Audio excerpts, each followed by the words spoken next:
স্পষ্টই দেখা যাচ্ছিল বলটি মাটিতে টাচ করে উপরে উঠছে। তারপরেও টিভি আম্পায়ার এটাকে আউট দিয়েছেন।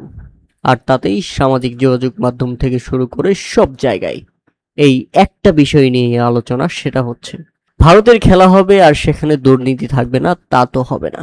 আর শ্রীলঙ্কার সাথে যেটা হয়েছে সেটা একেবারে বিশ্বাসঘাতকতা।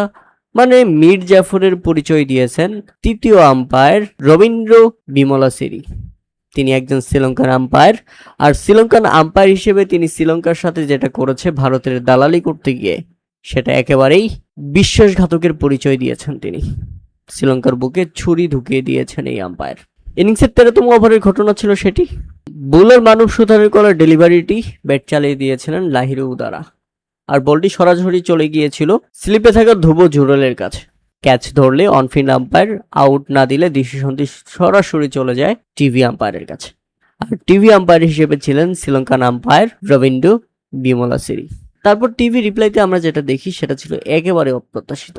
ভিডিও দেখলে আপনারা হয়তোবা খুব সহজেই বুঝে যেতে পারতেন বলটা ক্লিয়ারলি মাটিতে টাচ করেছে, কিন্তু তারপরেও আউট দিয়ে দিয়েছেন। আর এই আউট লেখাটা যখন জায়ান্ট স্ক্রিনে ভেসে ওঠে তখন ব্যাটসম্যান রীতিমতো আকাশ থেকে পড়ে। এটা কি হয়ে গেল তার সাথে, এটা কি হয়ে গেল শ্রীলঙ্কার সাথে। মানে ভারত মানেই সেখানে যে আম্পায়ারের কারচুপি হবে, এটা কি এখন নিত্যদিনের ঘটনা? প্রিয় দর্শক, আপনাদের মতামত অবশ্যই আমাদের কমেন্ট করে জানাবেন।